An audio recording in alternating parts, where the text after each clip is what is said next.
Kini saatnya kita melangkah ke jenjang berikutnya. Seperti tagline Pemprov DKI Jakarta yang baru beberapa bulan ini digunakan. Tagline-nya berbunyi, sukses Jakarta untuk Indonesia. Tagline ini yang kita bawa sekarang.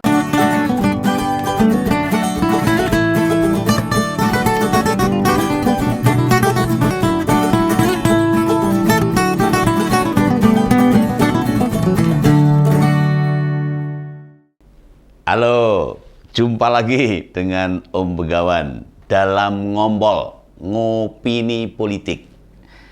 Saat ini saya ini heran ini.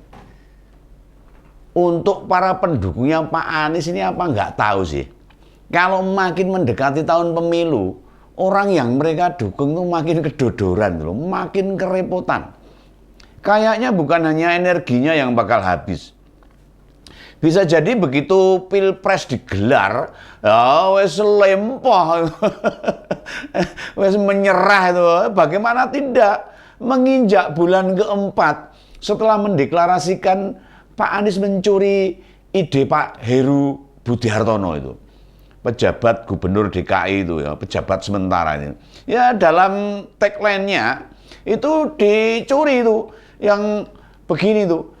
Sukses Jakarta untuk Indonesia. Nah ini tagline-nya Pak Heru itu dipakai Pak Anies ini kan sama saja mencuri tagline-nya itu namanya. Nah, pencurian slogan atau tagline ini jadi menambah daftar panjang betapa baca pres koalisi perubahan kredibilitasnya pantas dipertanyakan ini.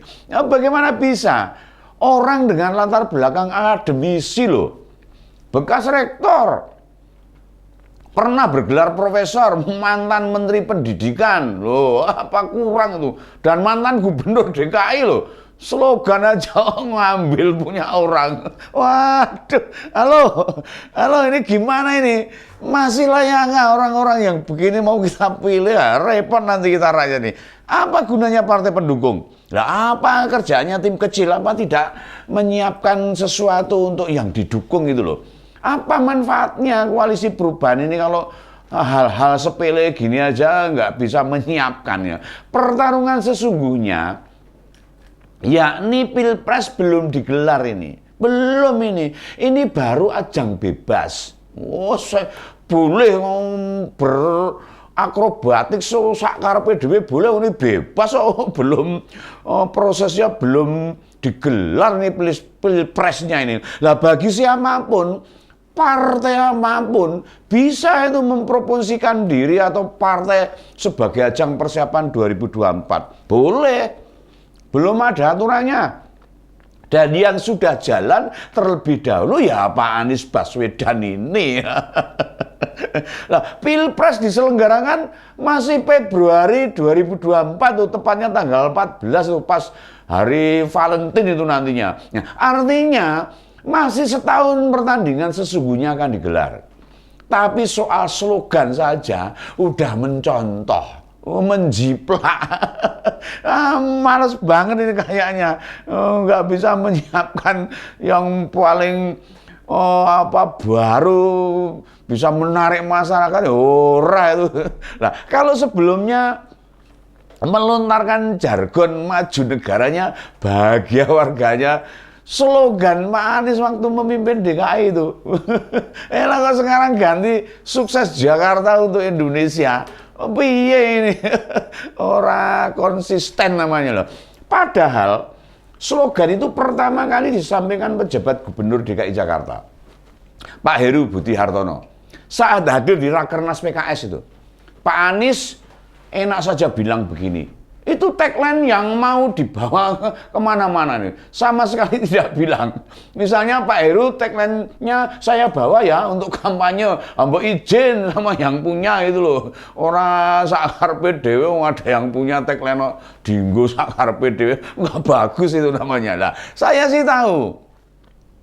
Kenapa Pak Anies niat banget membawa tagline-nya itu? Karena beberapa kali Pak Anies tidak bisa menyampaikan apa visi yang mau ditawarkan ke pemilih. ora, katanya visi-visi dandake dan selalu bilang visi tidak penting. Visi bisa dibuatkan, didandake gitu loh. Visi itu imajinasi dan lain sebagainya. Yang penting ini kata Pak Anies rekam jejak katanya.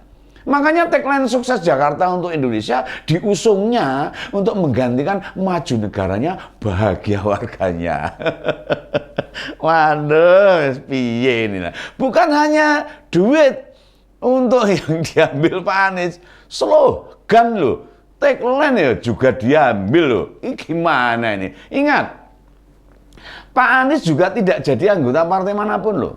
Oh enggak, dia bukan anggota partai manapun, tapi sudah memperoleh dukungan dari PKS, Demokrat dan Nasdem itu loh. Lalu sebenarnya apa modal yang dimiliki itu apa sebenarnya itu? Tanpa modal apapun loh, dukungan bisa diperoleh. Apakah ini tidak menandakan sesuatu? Tanda tanya besar itu. Coba kita cermati secara jelas. Siapa yang berada di belakang Pak Anies ini? Nah, pertanyaan untuk partai-partai koalisi perubahan ini. Itu bakal capresnya kalau nggak modal apa-apa. Lah kenapa kalian yang tinggal mendeklarasikan koalisi saja terus berubah-ubah? Ya makin bingung dengan ini semua. Apa sih yang sebenarnya terjadi?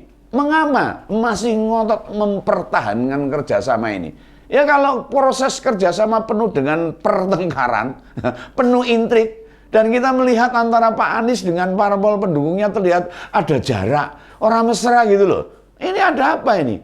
Nah, kalau dengan Nasdem, Pak Anies sudah dibawa berkeliling di berbagai kabupaten kota. Tapi kalau dengan PKS, ya sudah dihadirkan di Rakernas. Serta apel siaga itu di ribuan kadernya PKS itu. Sementara Demokrat belum ada panggung resmi yang sengaja menghadirkan si baca pres ini. Ya meski begitu, yang paling ngotot merebut kursi bakal cawapres, ya kenapa Demokrat itu loh. Kalau memang pengen jadi cawapresnya ya harusnya dihadirkan Pak Anies sendiri. Jika Pak Anies sendiri bukan berasal dari ketiga parpol anggota koalisi, mengapa yang ngotot berebut kursi baca pres hanya Demokrat? Ada apa ini? Cukup sulit sebenarnya menebak. Mengapa kumpulan partai yang mendukung bakal capres di luar kader mereka ditambah rekam jejak Pak Anies tidak mentereng? Rekam jejaknya yang mana itu malah bingung kita ini. Ditambah sekarang jargon tagline saja mengambil milik orang lain. Loh, nah, dan tidak merasa itu terjadi menjadi beban, mereka tidak merasa ini. Setahu kita sebagai orang awam atau orang biasa, menjadi pemimpin itu berat. Bukan hanya banyak bekerja, berkorban, tapi waktu bisa saja habis untuk perhatian pada masyarakat, untuk kepentingan masyarakat banyak. Tetapi kemudian apakah itu menjadikan sah kalau ide orang lain kita ambil begitu saja tanpa izin gitu loh? Tidak, Pak Heru Budi tidak akan pernah keberatan dengan itu. Oh, enggak, malah bangga bahwa masyarakat tahu bahwa tagline-nya itu tagline-nya Pak Heru. Ini perlu kita kabarkan ke orang-orang. Slogan saja nyontek loh. Sudah bukan rahasia umum itu. Beliau itu ahli tata kota. Tata kata. Kan mengolah kata paling jago itu Pak Anies itu. Ya tidak. Ya orang perlu mikir abot gitu. Nanti ya alasannya ya pokoknya dia pinter lah menata kata-kata. Misalnya binal kudanya berbinar rakyatnya loh, atau mundur delmanya tegang masyarakatnya. Atau bisa juga perubahan nama koalisinya berubah-ubah sikapnya. Loh, kalau hanya contoh slogan semua orang bisa membuat itu. Wah, kalau nyontek ya enak saja. Kalau visi misi memang harus serius dan dikerjakan sungguh-sungguh. Wah, ngomong kosong kalau seperti itu. Pak Anies kan sudah punya tim kecil. Anehnya sampai sekarang, ya kira-kira 3 bulan lah. Kok sama sekali belum jadi ya itu. Tim itu dikomandoi orang kepercayaan Pak Anies. Namanya Pak Sudirman Said itu. Tapi kenapa rumusan visi misi kok belum jadi semua? Oh, sama sekali nggak ada, sama sekali belum terdengar. Lalu apa sih kerjaan tim kecil ini? Lobby parpol lain? Atau jangan-jangan memang tugasnya lobby para bohir? Ini tebakan begawan aja. Wah, iya. Nah, bisa jadi mereka tugasnya nyari-nyari siapa yang mau meminjami duit. Jangan jadi korban lagi seperti Pak Sandiaga loh ini. Nah, sekalian nyari orang kaya yang kaya Pak Sandi. Wah, saya jadi ketawa sendiri. Kalau mau maju bakal cawapres, ya siap dengan dana. Dananya berapa begitu loh. Nah, siapa tahu ini. Soalnya kan gagalnya deklarasi koalisi perubahan pada November tahun lalu. Disebut Pak Fahri Hamzah. Juga jangan-jangan karena belum ada setoran dana dari Bohir. Ini Pak Om Fahri loh yang bilang, bukan Om Begawan loh. Kalau sekarang ini kebutuhannya Pilpres, ya pasti duitnya lebih gede tuh daripada Pilgub tahun 2017 tahun yang lalu. Nah, bisa saja habis duit 92 miliar untuk Pilgub DKI ini. Lah apalagi untuk Pilpres ini. Oh, bisa lebih gede lagi loh kebutuhan dananya. Nah, ini siap atau tidak ini dana yang untuk persiapan Pilpres ini. Pak Anies kira-kira mau keluar duit nggak tuh ya untuk persiapan Pilpres ini? Besar loh dananya. Siapa yang berani membiayai? Menurut saya sih sah saja ada orang yang mendukung Pak Anies, ya, bersedia ikut turunan, ya, patungan misalnya, supaya orang yang didukung menang. Hanya saja tidak dibarter dengan kebijakan. Nah, ini yang disorot oleh Bang Fahri. Atau ungkapan Bang Fahri itu yang bikin Bohir akhirnya batal mendukung ini. Karena ungkapan Bang Fahri ini, Bohirnya ketakutan jadi mundur. Wah, ini bisa jadi tuh. Bisa dikeroyok parpol koalisi Bang Fahri ini. Kalau terus mengganggu koalisi perubahan ini. Nah, bisa jadi yang diungkapkan Bang Fahri ini benar. Karena mereka tidak merespon apapun. Diam saja. Renek kata-kata kalimat yang membahas tentang pendanaan itu tadi. Apakah kita masyarakat Indonesia masih mau memilih calon pemimpin yang tidak mau keluar duit dan juga tidak punya gagasan sendiri? Nah, parah banget nih sekarang seperti ini. Kalau kita memilih pemimpin yang begituan, lah bagaimana nanti jalannya pemerintahan? Masa ide dan gagasan muncul dari bawahan? Nah, lucu itu. Nah, visi misinya seperti apa seperti ini? Sesekali atau jika ide itu bagus ya tidak masalah. Nah, kejadian di DKI, saya baru ingat itu kejadian di DKI Jakarta itu. Munculnya berbagai ornamen yang dikritik warga. Ada instalasi getah-getih. Wah, itu loh, kayak bambu yang dipasang di pusat kota Jakarta.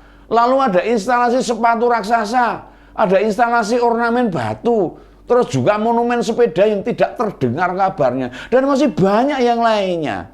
Nah, seperti apa itu? Itu resiko kalau ide dan gagasan tidak muncul dari diri sendiri, melainkan dari orang lain yang tidak sepaham dalam pemikirannya. Nah, lain itu tidak akan bertahan lama seperti itu, sebab dia tidak tahu dan tidak memahami substansi yang ditawarkan. Pokoknya yayo aja kalau diberi usulan ya, karena memang tidak paham, hanya buang-buang duit aja itu loh.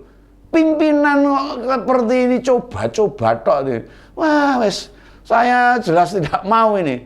Saya tidak setuju dengan pemimpin seperti ini. Ya kalau begitu hati-hati memilih pemimpin untuk masa yang akan datang. Salam Begawan, sampai ketemu dalam ngompol-ngompol berikutnya.